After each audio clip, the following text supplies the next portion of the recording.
Back in September of 2017, my girlfriend and I of 3 years ended up going through an extremely bitter breakup, and since we were living together, I boxed up my stuff and moved out on October 1st. I stayed in a hotel for almost 2 weeks, and working by day and then searching for apartments by night, but most of the places I saw advertised online were, in a word, depressing. My initial searches excluded all shared apartments because I did not like the idea of having some random roommate. But as time went by and my hotel bills started creeping towards 4 figures, I started dropping more and more of my search filters. I started to seriously consider the possibility of having a roommate, especially if I could meet them prior to moving in, so I could kind of assess if they were going to be a problem or not. Everyone I talked to on the phone seemed either sketchy, unreliable, or a combination of the two. But then, right when I'm about to give up, I met Florian. Florian was seeking a roommate to help pay the rent on his 2-bedroom apartment in Bushwick, and when I clicked on the photos of his place, I was shocked. The apartment was really, really nice, kind of like a rustic warehouse type of vibe, but all the fittings and furniture looked brand new. But the best thing was what Florian wrote in his little About Me section. He'd written something like, "I work exclusively at night, so you have the apartment to yourself in the evenings, but I require complete silence during daylight hours." I just started working from home at the time, and complete silence in the day was exactly what I was looking for. I sent him a message, we spoke on the phone, and then I arranged to stop by the apartment to talk face to face. The place was even nicer in person, and in many ways, Florian seemed like the ideal roommate. He was tall, this skinny Estonian guy, very dry and reserved, and wore a dark turtleneck and glasses. He said he was a filmmaker and was undertaking a project that exclusively involved night shoots, hence why he'd be out of the apartment by sundown. He was a sober vegetarian, but didn't mind if I kept meat or alcohol in the apartment. In fact, he didn't seem to care what I did, so long as I didn't smoke or make any noise whatsoever during the daytime. After explaining my situation and why silence during the day was ideal, I decided to test out his sense of humor and ask if he was a vampire. He didn't laugh. He didn't even crack a smile. He just replied, "No. As I said, I'm a vegetarian." And thankfully, my attempt at humor didn't spoil my chances, and since I volunteered my share of 3 months' rent in advance, he offered me the room right there and then. The following Monday, I was moving my stuff into the apartment. I had to wait until after 7 p.m., but with the help of a very flexible moving company, I had everything moved in by 11, and by the end of the next day, I was unpacked and settled in. Living with Florian was like living with a ghost.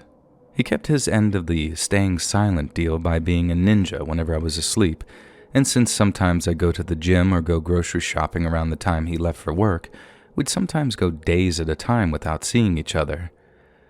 I had a quiet place to work during the day and had someone who wouldn't infringe on his schedule or lifestyle while paying half the rent. It was ideal, really. But sometimes Florian was so quiet it was almost spooky. I'd wake up, head downstairs to make my coffee, and walk into a spotless kitchen.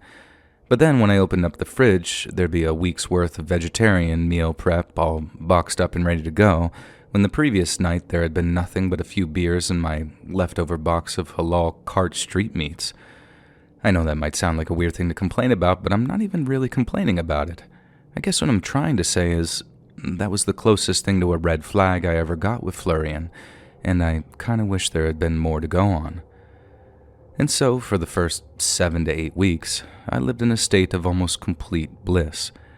I'd somehow managed a clean break from my ex-girlfriend, so although it still bothered me somewhat, it wasn't like she was blowing up my phone, and she certainly didn't know where to find me. And then having my brand new, uber-quiet, super Gucci workspace with its minimalist decor and monochrome color scheme made it very easy to pour myself into my projects, find my peace, and just sort of move on. I'd found the perfect temporary living arrangement, or at least I thought I had. One day, I finished work at around 5, walked down the block to get some noodles from the good old Cantonese place. Then, when I was walking back to the apartment, I felt my cell phone buzzing in my pocket. It was Florian, and when I answered the call, he asked me in his typically dry tone for a favor. The location that they had in mind for that night's shoot was, in his words, unavailable, and to avoid having to reschedule the entire shoot, Florian wanted to know if he could use the apartment. He was very apologetic, promised it to be a one-time only thing, but told me that I'd have either to vacate my apartment for the evening or remain in my bedroom for the duration of the shoot. I told him it was no problem, especially if it was just a one-time deal, then told him that I'd meet him back at the apartment. About an hour later, Florian arrives with his two friends, one guy and one girl, and they have a bunch of what appeared to be equipment bags with them. The girl was small and attractive, and the guy was a little bit overweight and balding, and despite being American, both shared Florian's sort of art hipster vibe and were just as quiet and reserved as he was. Once they were ready to set up, I grabbed my laptop and stuff and then started walking up to my room. The apartment had a small second floor when Florian asked if we could talk in private. I invited him into my room, asked him what he wanted to talk about, and for the first time since I'd known him, Florian had some semblance of emotion on his face. Florian looked unusually concerned as he explained how some might consider his project to be, quote, unusual. It required complete immersion on the part of the cast and crew, which was why under no circumstance was I to leave my bedroom during the shoot. And this was around 8 p.m., and I was due to sleep at around 11, so I had no problem retiring to my room to play some Civ or just watch Netflix until I dozed off. Now, Florian said that that was good because the shoot was going on until about 1 o'clock in the morning.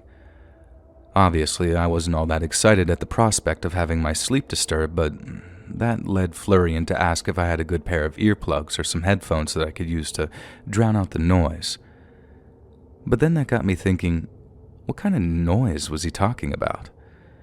I half-jokingly asked if he was making an adult movie down there, and in his typically dry fashion, he said no, that was not the kind of movie he was making.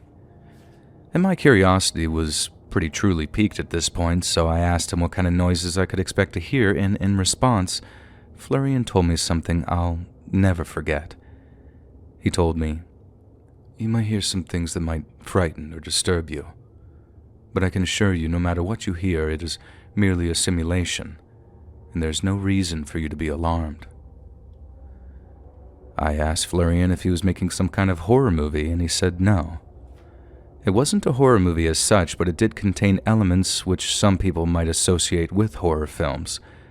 Apparently, this is why it was so important that I wear headphones or earplugs, otherwise I might not be able to sleep.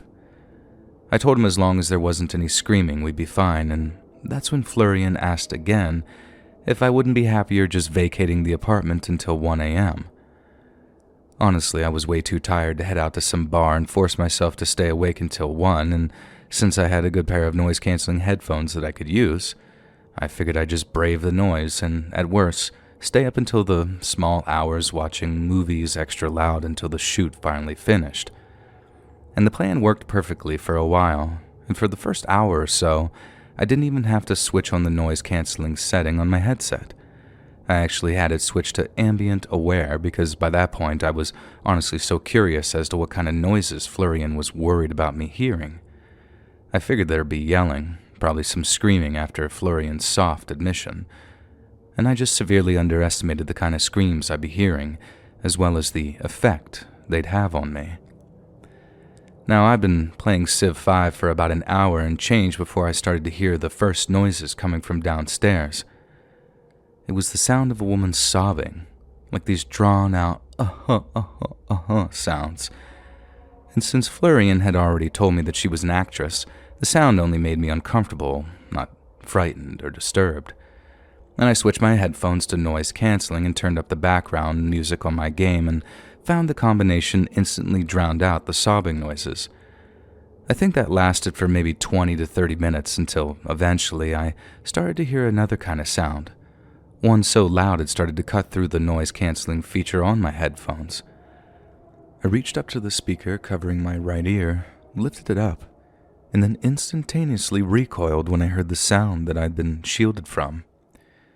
The girl downstairs, actress or not, was letting out the single most blood-curdling scream I've ever heard.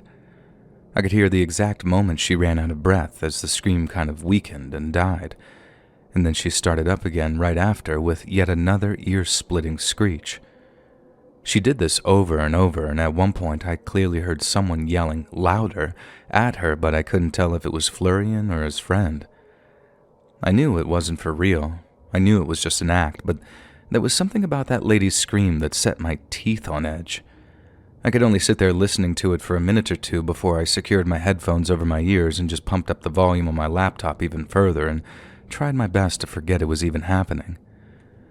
I tried my best to just focus on playing this game, but I could still hear those nails-on-a-chalkboard style screams, and they might have been very faint, but I could still hear them if I focused my attention on them over the music coming from my headphones. The only way to completely drown them out by then was to boost up my volume in my headphones to like 100, but that got so loud that it started to actually hurt my ears, so it wasn't sustainable for more than a few minutes before I had to lower the volume again. Thankfully, the screams had petered out altogether by the time it came to lowering my headphone volume, and I got to spend the next few minutes in relative peace before I suddenly started to hear the sound of frantic begging creeping through the music in my ears. Once again, I lifted my headphones, and once again, I heard some skin-crawlingly convincing acting from the lady downstairs. Only this time, she wasn't screaming. She was begging through tears and shallow breaths. She kept saying, "No, please God, no," and other variations on that theme, and she did it non-stop for about 14 straight minutes.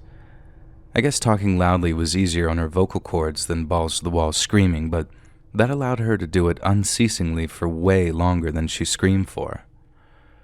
Again, I was thankful that I was able to just drown it out without deafening myself with the music from the game that I was playing, but somehow, all the begging got to me even worse than the screams did. And I swear to God, even with Florian's warning that the whole thing was just acting, every fiber of my being wanted to make her stop. I guess it bothered me in this sort of deep, lizard brain kind of way. Something passed down from our ancestors that means when you hear someone begging for their life or screaming in agony, it's impossible to just sit there and ignore it. And that's why, even when I couldn't hear the girl begging and sobbing anymore, I could still sort of feel it, you know? The screams came and went for another few hours, then around 10:30, I decided to take a shower and to try and get some sleep. Both upstairs bedrooms were fitted with attached bathrooms, another perk of living there, so I got to drown out the noises with a podcast and running water while I got clean. But then, once I got out of the shower, there was a brief window where I had to get my hair dry before putting my headphones back on, and in that time, I heard the most disturbing thing yet. I was still listening to my podcast, and I'd picked probably the loudest person possible to listen to, shout out to Tim Dillon, but as I was drying my hair, I started to hear what sounded like all three people chanting downstairs. I was kind of curious as to what they were chanting, so I walked over to my phone and lowered the volume on my podcast and heard, "Hail Satan, hail Satan, hail Satan," getting louder and louder. Well, they sure must have been talented actors because they were giving it everything they had, wailing those two words again and again like they were in total ecstasy. I ended up lying on my bed, headphones on, blasting myself with some YouTube playlist called Relaxing Ambient Music that ended up being neither relaxing nor ambient. And when 1 a.m. rolled around and everything finally went quiet, I literally whispered, "Thank you, Jesus," out loud to myself before finally drifting off. And the next morning, I felt kind of groggy after getting less than 6 hours sleep, but as my brain booted up in the shower, I remembered all the screaming and chanting from the night before. I couldn't really be mad at Florian because he'd warned me a whole 2 times to vacate the apartment, and besides, there were much worse things than him owing me a favor. As I mentioned earlier, Florian and I rarely bumped into each other, so it was days before I got a chance to ask him about the screaming. And when I did, he gave me about as dry an answer as you can imagine. He apologized profusely for the disturbance, both literally and figuratively, but was also quick to remind me of the warning I'd been given. He said the screams and the chanting for what he called ADR, or Automated Dialogue Replacement, which is basically when you dub audio over a movie to make it sound better. No one was being threatened, imitated, or hurt in any way, and the lady in question was just a very talented actress. If the sounds she made disturbed me, then it simply meant that she'd put in a good performance and nothing more.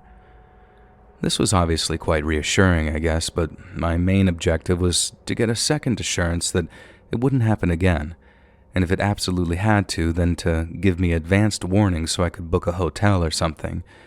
And he agreed, and I thanked him, and that was that. Now, not even 2 weeks went by before Florian asked me for a second favor. I had a feeling it'd be related to using the apartment for his work, and lo and behold, I was right.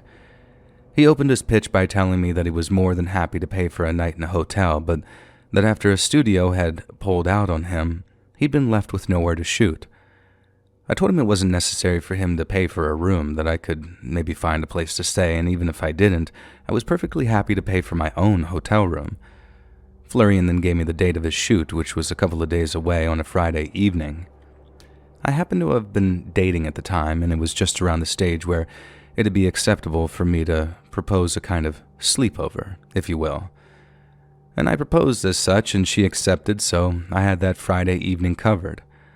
I had no reason whatsoever to return to my apartment until, of course, I realized that I'd forgotten part of my laptop charger, the plug part that connects to the little box thing, and there'd be no starve-together LAN party unless I returned to the apartment to grab it. I briefly considered proposing a movie date instead, but the girl I was dating had seemed super excited to play, so I thought, screw it, and then caught the train back. I figured it'd be an hour at most, and that once I got back, we could get down to our LAN date. Plus, I called Florian in advance and gave him prior notice that I needed to stop the shooting for all of 30 seconds maximum, then I'd be off the hook for any interruptions. I texted Florian as I was walking to the subway, then, when he didn't reply, I gave him a call once I was back in Bushwick. He didn't pick up on the first call, so I tried again, only for that one to ring out, too. And I figured that he was busy and his phone was set to Do Not Disturb or whatever, so I texted him a second time saying that I was minutes away from the apartment and would only be interrupting him for like a minute max. Again, I got no reply, and I was kind of worried that my intrusion might cause some kind of issue between me and him. And at the same time, I was thinking, I pay my rent, I'm a good roommate, I can be in and out in 30 seconds with a few apologies, and then if Florian's mad, well, I can just deal with that issue as and when it comes. A few seconds later, I'm at my apartment building, walking to the elevator, then a minute more, I was at my door. Since I don't want to disturb too much, I start knocking on the door. I had my key ready, but just like with the texts and calls, I wanted to give Florian as much advance notice as possible. I knocked once, got no answer, then tried calling Florian one last time. He sent that one straight to voicemail, so I knew that he knew that I was trying to get in touch with him. And that's when I started to get a little annoyed. At least work with me, don't just ignore my calls. I get that he was busy, but he literally could have just grabbed my laptop cable, opened up the door, and given it to me, and hey presto, he's back to his shoot. But he didn't. He actively ignored me. So after a minute of waiting for a call or text, I took up my key and opened up my apartment's front door. The first thing I noticed upon closing the door behind me was that someone had taped a bunch of clear plastic sheeting all over the place.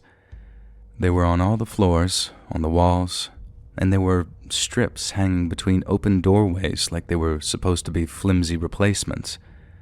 And I'm thinking, what the hell? And then I started calling out for Florian. The second I called out, I started hearing heavy footsteps coming towards the apartment's entrance hallway. They were walking with urgency, so right away I'm thinking, uh-oh. And I'm halfway to unleashing a string of apologies when 2 masked men stepped into view. They looked like nightclub security or something. Black suits, black shoes, black shirts, and black ties, all very well fitted. And the only difference was, these guys had these matte black masks on, real thick plastic by the looks of things, and the moment they saw me, they started power walking in my direction. And I'm like, wait, who the hell are you guys? But they didn't say anything. They lunged towards me, grip me up, and then the next thing I know, they're slamming me down onto the floor so hard it knocked the wind out of me. I'm lying there for a moment trying to catch my breath. Then, when the fight comes back to me, I'm trying my best to buck them off, and I'm failing miserably. The whole time I'm yelling at the two guys, "Who at the F are you doing? Get the hell off me." But again, they just completely ignore me and start yelling, "Intruder." I'm like, I'm not an intruder. I live here. And right then, I hear the crackle of a stun gun before I feel this intense pain shooting up my leg, and suddenly, I can't move or talk anymore. I tried to carry on fighting when I realized that I could move again, but I was so frazzled from the stun gun that I felt like it had drained my battery or something. There was nothing left in my tank, and all I could do was just lie there while those two heavies had me pinned, and wait until I had another opportunity to escape. I was still yelling for them to get off of me when someone down in the apartment's open sitting area, who I couldn't see, asked in a very authoritative voice tone what was going on. I immediately went quiet. Then one of the two masked men repeated the same word, "Intruder." And the person who spoke, whose voice I didn't recognize, then told them, quote, "Remove me." The two heavies immediately dragged me into the hallway outside the apartment, dumped me on the ground, then went back inside and closed the door behind them. I was like, what the hell just happened? And then after I picked myself up, my first instinct was to call the cops. Something was going on in my apartment, and whatever it was, it didn't seem like any kind of movie set or whatever. And the first thought was that it was some kind of home invasion, but then what was with all the clear plastic sheeting? They reminded me of something from Forensic Files or Hostel, or the kind the Mexican cartels use in those kill houses, so the walls and floors aren't soaked with blood. That's what freaked me out so much that when I called the cops, I wasn't like, I'm pissed and those guys are going to pay. It was more like something terrible is happening up there in my apartment and it's down to me to stop it. Yeah, I was angry at those two masked men for body slamming me and tasing me, but it wasn't like they were two crackheads who broke my nose after stealing my laptop. Another true story. The way those guys were dressed, the masks, all the plastic sheeting, they were security for something that was going on in there, something no one was allowed to see. And in my humble opinion, that can't have been anything good and legal. In fact, screw legal. I've had neighbors growing pot back before it was legalized, and all the power to them. It's not hurting anybody. But whatever I just walked into, it sure as hell looked like someone was either getting or was about to get hurt, and really badly too. The cops took a whole 20 minutes to get to me, and that's with the dispatcher telling me that mine was a priority call. They followed me up to my apartment, opened the door for them, and I was right in the middle of telling them about all the plastic sheeting when we saw it was all gone. Both cops gave me a disappointed look as if to say, "We didn't have you down for a schizophrenic." And then right as I'm explaining how it was there not even 20 minutes ago, Florian appears with an explanation. He'd thrown a party, a rather exclusive one, and the two security guards his guests had employed had just been a little overzealous when it came to unexpected guests. According to Florian, there was never any plastic sheeting or black masks, and he wasn't sure what I was talking about in that respect. But what he was sure of was that he and his guests were profusely sorry for the confusion, and that they wished to extend their sympathies for the inconvenience. I was angry. Like inconvenience? I was just assaulted. But then I noticed something else. Florian was showing more emotion and sincerity with the cops than he'd ever shown me. His natural state was dry and sarcastic, but with those two NYPD officers, he was like the most articulate and passionate person ever. And that's when it hit me. He wasn't being sincere. He was acting.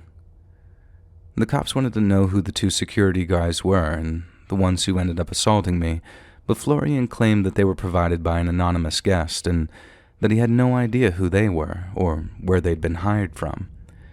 The only two people Florian knew, according to him anyways, were his male and female friend, both of whom would be happy to answer any question the cops had. When asked why all the guests had scattered before they arrived, Florian told the two officers that they were incredibly embarrassed at the confusion. He also seemed like he was being totally honest when he said that, with his guests knowing their security would be in trouble with the cops, and they walked out of the apartment building's back door to where their cars were waiting. I could see through Florian's bullcrap, and somehow, by the time the two officers were leaving, they seemed convinced that Florian was as apologetic as he said he was, and that it was all just some big misunderstanding. After the cops left and I asked Florian what had been going on the previous night, he changed his tone completely. He said I had no right to know what had been going on, and that I shouldn't have come back to the apartment when I'd told him I'd stay away all night. He also added, in a way I found incredibly chilling, that I should consider myself lucky that nothing worse happened to me. And I couldn't believe the sudden switch-up.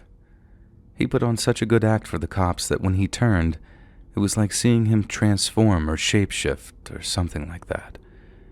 He told me he wanted me to move out, and I told him I was planning on it, and then I spent the next few days searching for other places to live before finally finding one that suited my budget. I was lucky, though.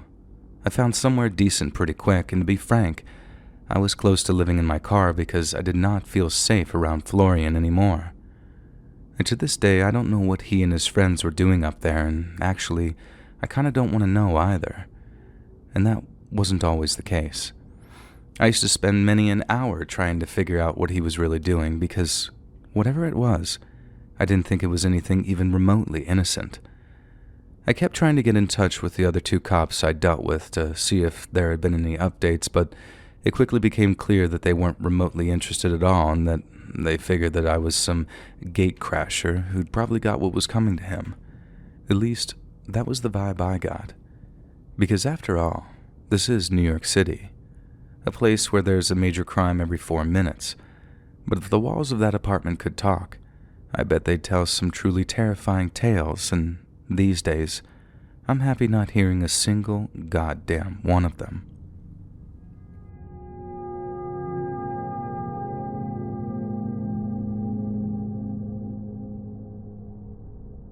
Back in 2009, when I had just turned 22, one of my best friends since childhood met a girl on Facebook. Dean was a bit of a trailblazer in many respects because back then, we thought of him having a Facebook girlfriend as pretty sad, whereas nowadays, meeting on dating apps or sliding into DMs on social media is a totally normal way for couples to find each other. We used to joke about her being a catfish before catfishing was even really a thing. We didn't use that exact term, but there were a lot of jokes about Louise turning out to be a Lewis who was 3 times his age. Turns out, Louise was a real person, and when we met her, we understood why Dean was so smitten. They seemed perfectly matched for one another, and within about 18 months of them getting together, Dean announced that he was moving down to Bournemouth so they could be closer. We were gutted to see him go because Bournemouth is a 7-hour drive from where we grew up in Durham, and without a car, it wasn't like he could pop home whenever he liked because the trains took even longer and the fares were outrageous. Since Louise lived with her mom and brother, Dean started looking for flats down in Bournemouth, and then when he got a bit of money saved up and had somewhere to live, off he went. We later found out that he'd moved into a shared apartment just outside of the city center and that he quickly found a job as a kitchen porter, so he didn't burn through too much of his savings. His job was all right, his relationship was flourishing, and the only thing stopping him from getting a flat with his girlfriend was the fact that she didn't have a job yet. On top of that, his new flatmate sounded like a sound fellow, too. The only thing was, Dean wasn't very forthcoming when it came to information about him. As you can imagine, he was very proud of himself for having landed on his feet in the way that he did. He told us all about his new job, all about how nice his new neighborhood was, and he briefly touched on how cool his new flatmate was. They'd have a drink together, have a smoke together, watch horror movies together, but when we asked what he did for a living, or what he looked like, or what he was interested in, Dean was suddenly all vague or one-worded answers. We just put it down to him still being new in the area, and it's not good manners not to pry into people's lives, is it? And regardless, we were pleased that he was doing well, even if it did mean seeing less of him. Anyway, about 6 weeks go by, and Dean ends up inviting us down to Bournemouth for the weekend. We were all about 23 or 24 at the time, meaning that we didn't have a lot of cash to throw around on hotels and all that, but Dean's like, "No, brother, just crash at my place." We drove down on Friday morning, got there in the late afternoon, then went looking for Dean's flat out near a place called Boscombe. We found it no problem. Our mutual friend beeped his horn when we were outside, then we had an ecstatic reunion in the car park of his apartment block. We hadn't seen Dean in nearly 2 months, so we were over the moon to be reunited. But after he invited us inside for a cup of tea and a chinwag, we realized something wasn't quite right about him. He looked pale, he looked like he'd lost weight, and he looked like he wasn't sleeping very well either. And not only that, but the flat that he was living in was an absolute pigsty. We didn't bring it up right away, but we were too busy chatting about this and that and trying not to break into our beer stash too early. But in the end, I asked him if he was feeling up to a few drinks that night because he looked a wee bit peaky. And I'll never forget how he let out a deep sigh before talking, and when he did, he told us that the last 2 weeks had been some of the most difficult of his whole life. Dean's new flatmate had started out as a sound fella, but then after a few weeks, he'd started letting his true colors show. The flat was in such a sorry state because Aaron never, ever cleaned up, and the only way Dean had been roped into living there was that the landlord had scrubbed the place down and made sure Aaron was out of the flat during the viewing. I wouldn't go so far as to say that Aaron and his landlord conspired to trick Dean into signing a 6-month contract because, from what I gathered, they loathed each other with a passion. But they both had something to gain from Dean living there, so I suppose there was some degree of collaboration. You see, Dean hadn't moved into a cozy apartment with an eccentric but playful older roommate. He was living with a mentally unstable alcoholic who never paid his rent and was prone to violent, psychotic outbursts. He just hadn't realized it until it was far too late. Dean said that when he first moved in, he met an Aaron that liked the same kind of music, liked the same kind of films, and who made him feel as welcome as possible by handing him a can of beer every 5 minutes. But then Dean started to realize that Aaron drank pretty much all day, every day, and that by work, Aaron meant that he went out stealing. He didn't tell Dean what he did to make money at first, but once he seemed on the level, he told him that he shoplifted, burgled, went out stealing money from blackout drunks on a Saturday night, just about anything but make an honest living. He also refused to pay any rent, refused to vacate the apartment, and once told Dean that the police would have to come in and drag him out of there, and that's only if one of them fancied losing an eye. The only reason Aaron gave Dean an easy ride, which he didn't seem to give anyone else, was the fact that he was apparently his new drinking buddy and smoking buddy, and if Aaron had anything to do with it, they'd be sharing other things before long. According to Dean, Aaron didn't just drink and have a bit of puff. He did all sorts. Whatever he could get his hands on, and the harder the stuff, the more volatile he became. Dean said that just a few nights before, he'd come home to find Aaron smoking spice, this sort of synthetic cannabis stuff.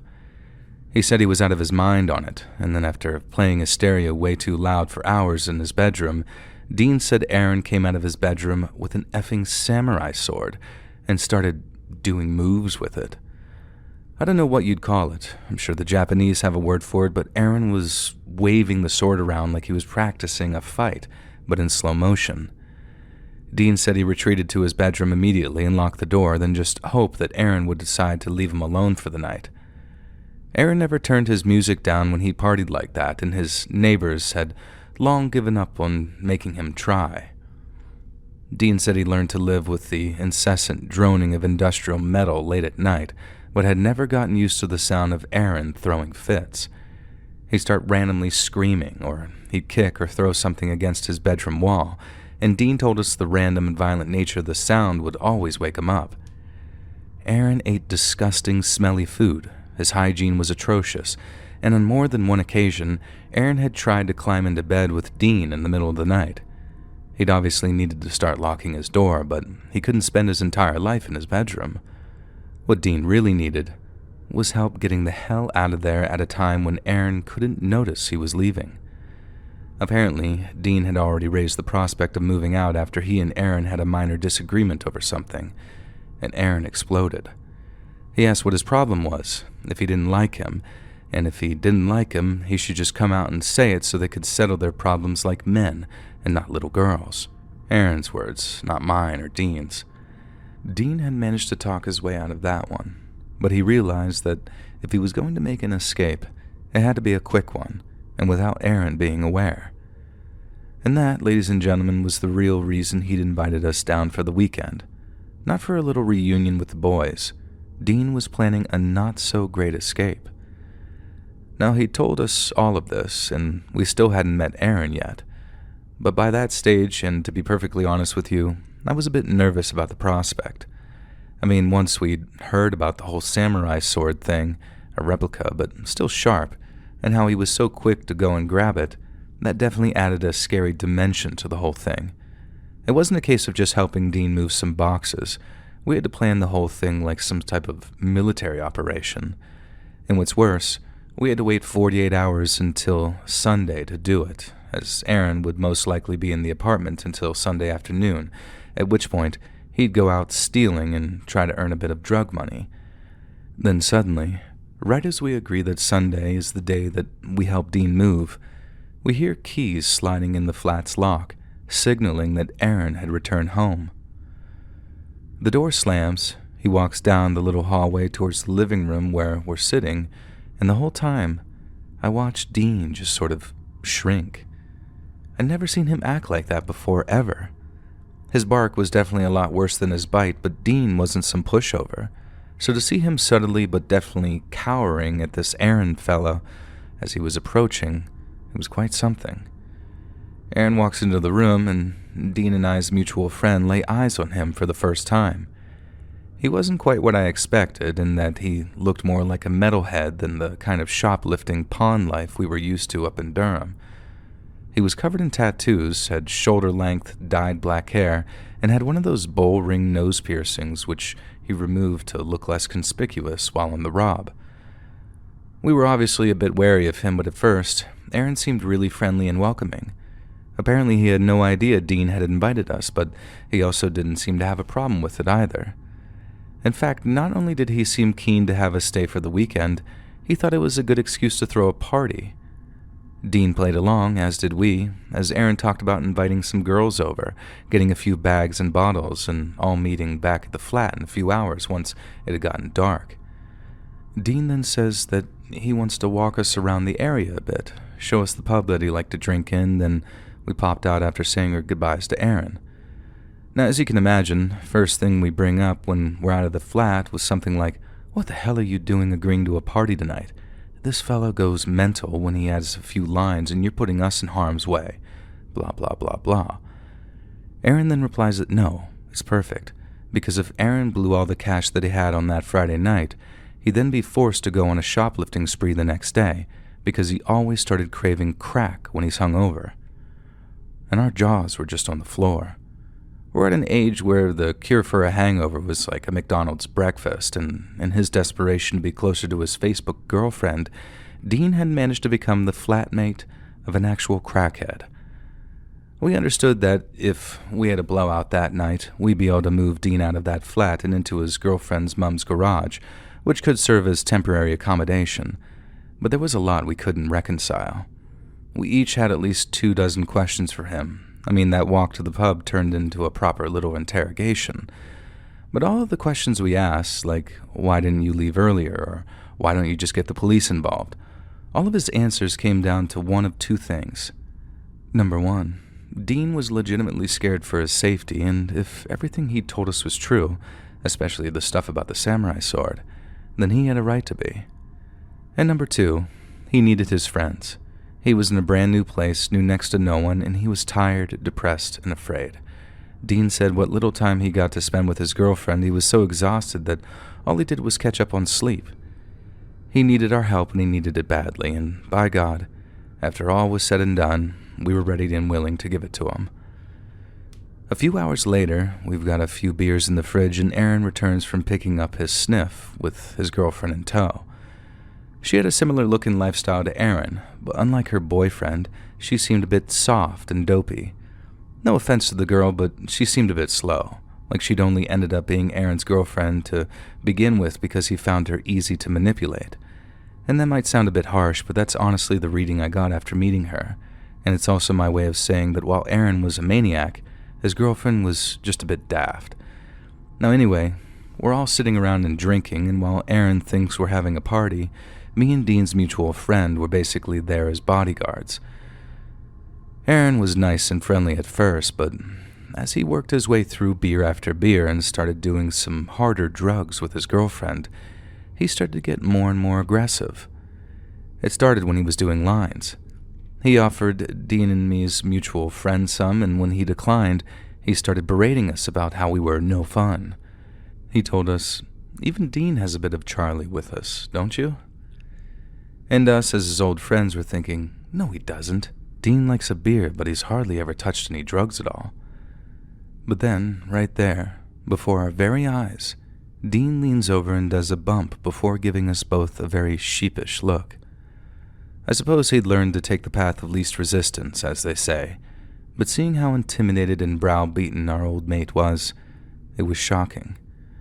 After all, we hadn't seen Aaron's wild side yet, so it didn't make sense why he was so scared of him. The night went on for a little while longer without incident. Aaron started acting like a total prick, saying the most obnoxious crap you can imagine about just about everything you can imagine. But there were no indications that any swords were about to be produced, so me and Dean and our mutual friend all stayed quite chilled out, and more beers were getting drunk while Aaron's working through his bag of sniff, and then eventually he announced that it was time to put some music on. I suspected he was about to put on something very loud and fast, and I wasn't wrong, but he turned the volume up so loud that we had to literally shout to make ourselves heard. This didn't seem to bother Aaron, though, and he actually thought it was funny that the music was ruining what little vibe we'd got going, and set about trying to make us sing the lyrics to songs we'd never heard before in our lives. Shortly after, Aaron was up dancing, if you could even really call it that, while we just tried our best to get through it in the assurance that it meant getting out of there a day earlier than planned. We kept the drinking to a minimum, knowing we'd be moving boxes or whatever come the following day, but being forced to listen to Aaron's shite music made me want to get blackout drunk. He was content to dance on his own for a while, but after a few songs, he asked his girlfriend to dance with him. And she joined in, but very awkwardly, like she was scared of what he might do, and it wasn't long before Aaron showed exactly why she seemed so anxious. They were dancing at first, but then Aaron started getting rougher and rougher with her, until some of his dance moves consisted of him just choking her from behind. I don't mean like putting his hand around her neck either, like you could see on his girlfriend's face that she couldn't breathe. He did it a couple more times, and we're getting ready to step in because he's choking her for longer and longer each time, but then his girlfriend suddenly elbows him, shoves him off, and slaps him. And then, all hell breaks loose. We later found out Dean had been a witness to a lot of this sort of behavior, and had always tried to intervene where possible, but he could only do so much knowing that he had to live with the bloke, and by that, I mean he couldn't just deck him like he'd wanted to. But then, since me and his other mate were there, and knowing we had his back, Dean launches himself across the room as Aaron starts throwing punches at his girlfriend's face. We followed in his footsteps, and within a few seconds, we had Aaron restrained. Dean starts shouting at his girlfriend to leave, but she didn't move. She just stood there, frozen, like she didn't know what to do.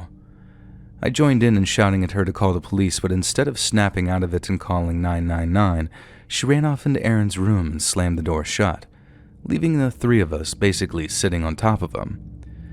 We do a bit of shuffling about, then I'm able to get off of him, grab my phone, and call the police. I told them that we had a mental case in our hands.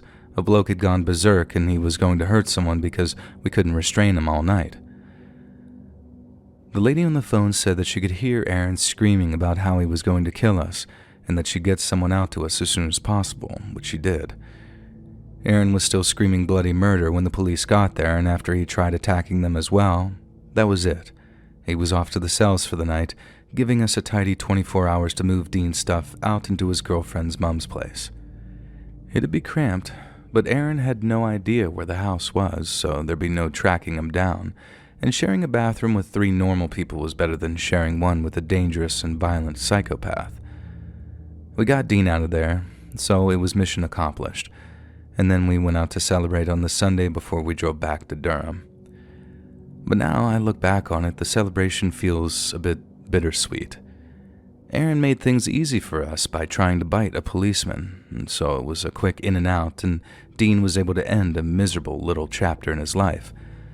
But I sometimes think about Aaron's girlfriend, how even after choking and punching her, she'd run into Aaron's bedroom at the first sign of trouble and just stayed there. We shouted at her to leave, to call the police, but she chose to run into the bedroom of her abusive boyfriend and lock the door. And sometimes I really worry for that girl's future. But with the attitude she's got, I suppose there's only so much you can do. And that being said, I hope someone gets her some help, some proper help, before it's too late.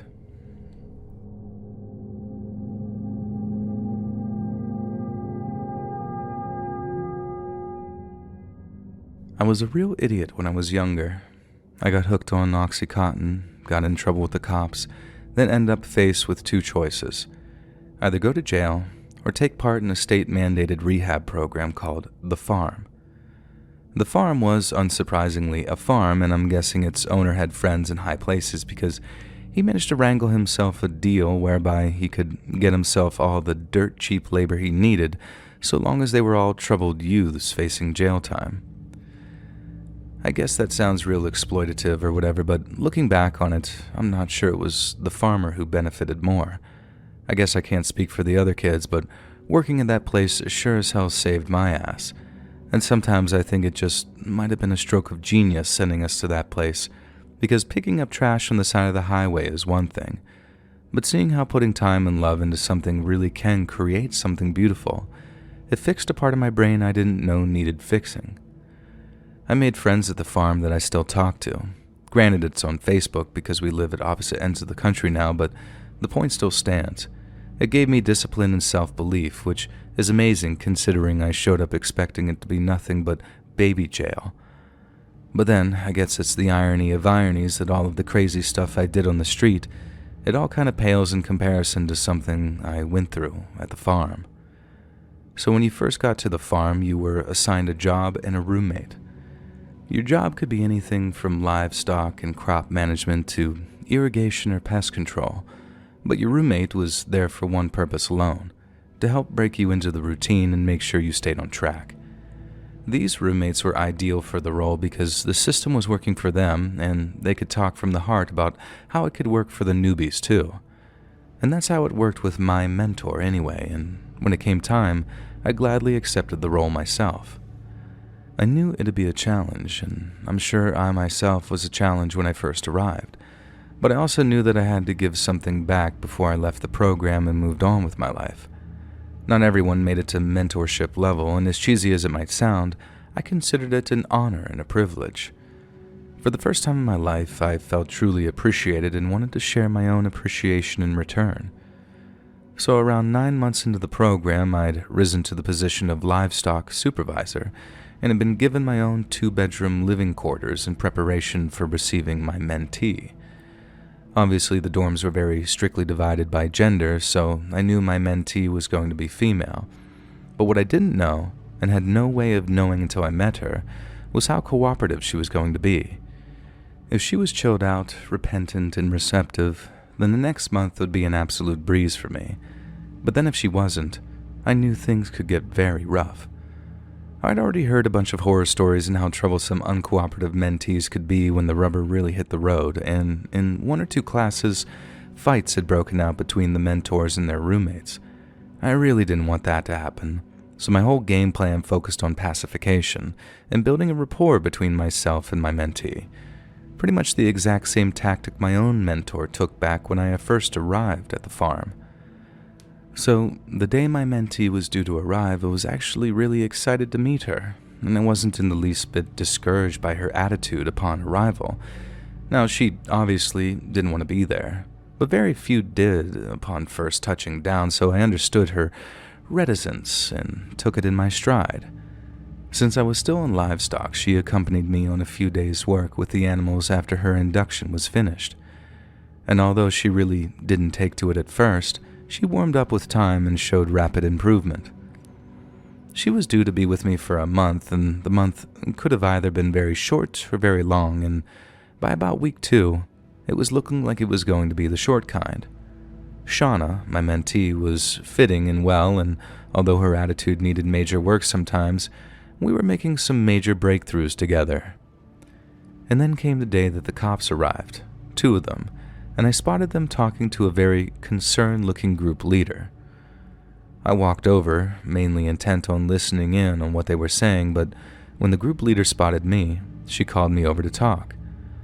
I found out the cops had driven all the way out from the city because they were looking for someone, and that someone just so happened to be my mentee, Shauna. They didn't just want to talk to her either. She had a warrant out for her in another county. They were there to arrest her. Obviously, this kind of presented us with a very precarious situation because we didn't know how Shauna was going to react to all this. She could potentially be going back to jail for whatever she'd done, so if she saw the cops coming, she might just try and run. I mean, it wouldn't be the first time, and she's been so volatile at the beginning that no one could be 100% sure about what she'd do. But then, as we were thinking about it, I had an idea. If I could go and talk to her first and break the bad news, it might be received better coming from me instead of cops. I remember how, when I was on Oxys, just the sight of a cop would give me major anxiety. And I don't know, maybe in another life I'd have made a run for it too. And all that progress, all that hope so suddenly and cruelly being taken away.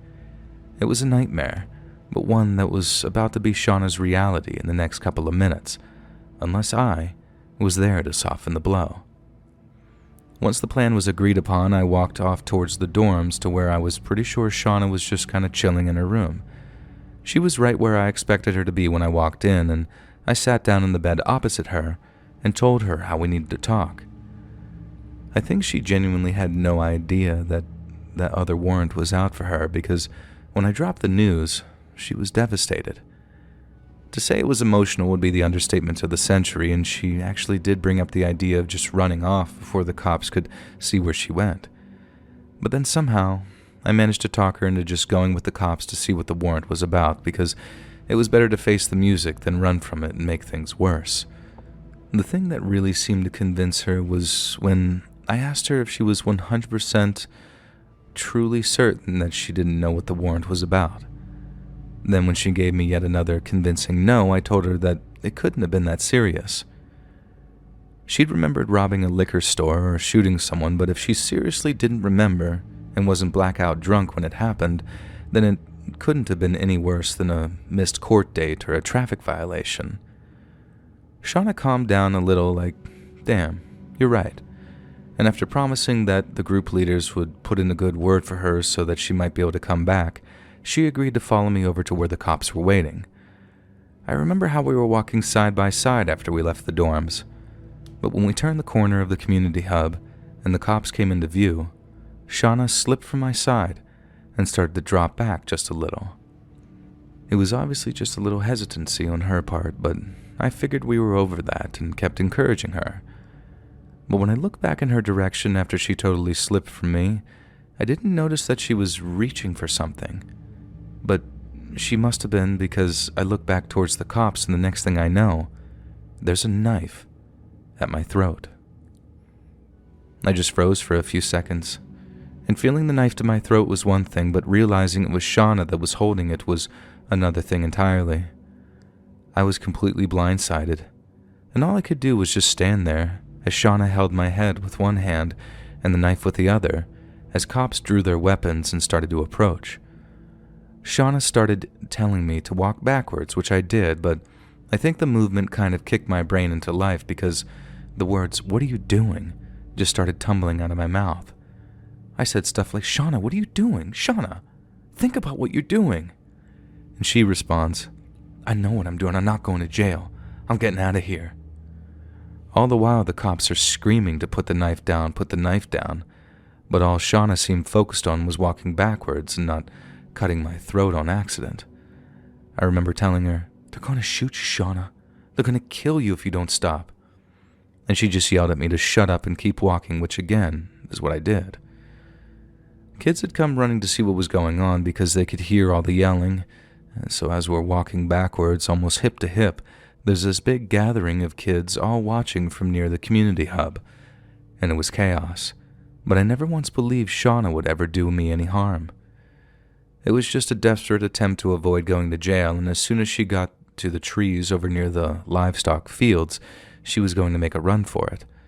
But that's not what happened. There was about a minute where I was trying to convince her to let me go, but Shauna was too busy trying to get the cops to keep their distance. She was yelling at them to stay back and all this other stuff and totally ignoring anything that I had to say to her. But then there was this moment when she stopped, and it was like she came back to me for a second. At first, she told me to shut up again, but I kept telling her how what she was doing wouldn't work. If the cops didn't catch her on foot, she'd end up running from them on her own in a place where she was unfamiliar with. If she stuck to the roads, she'd be in cuffs within hours, but if she stuck to the woods, it'd be her versus the bears and cougars and Mother Nature. And I told her again, "This won't work, Shauna."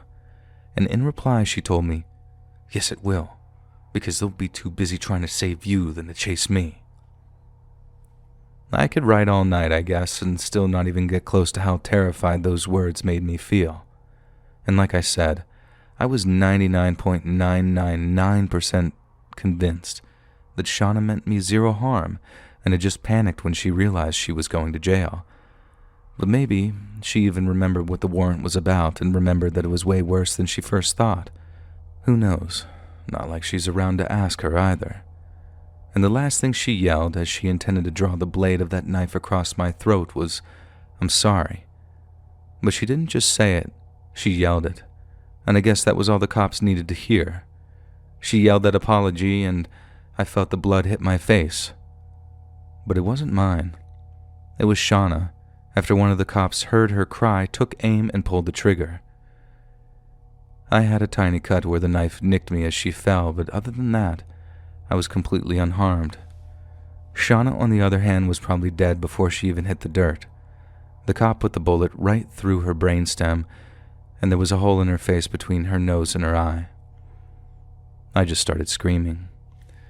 Like I didn't know if I had been shot, how bad the cut to my throat was, because, like I said, it was bleeding a little and I was in a state of complete hysteria. I got down on my knees and started trying to wake Shauna up, like shaking her. I thought that there'd be a chance that she'd survive the shot. I mean, people survive crazy head wounds sometimes. But I think I just knew, maybe from the look in her eyes, that there was no more life inside her anymore. That day was the worst of my entire life. It's not something I'll ever get over either. I've just learned to live with it. I know Shauna had to die so that I might live, and I heard the sureness in her voice, and I know in my heart that she might have been about to kill me. But that doesn't mean that every single day I don't think about her and wish that she'd made a different choice. Hey friends, thanks for listening. Click that notification bell to be alerted of all future narrations. I release new videos every Monday and Thursday at 7 p.m. EST, and there are super fun live streams every Sunday and Wednesday nights. If you got a story, be sure to submit them over email, and you might even hear your story featured on the next video. That email is letsreadsubmissions@gmail.com. And if you want to support me even more, grab early access to all future narrations and bonus content over on Patreon, or click that big join button to hear about the extra perks for members of the channel. And check out the Let's Read podcast, where you can hear all of these stories in big compilations and save huge on data, located anywhere you listen to podcasts. All links in the description below. Thanks so much, friends. And remember, Harambe.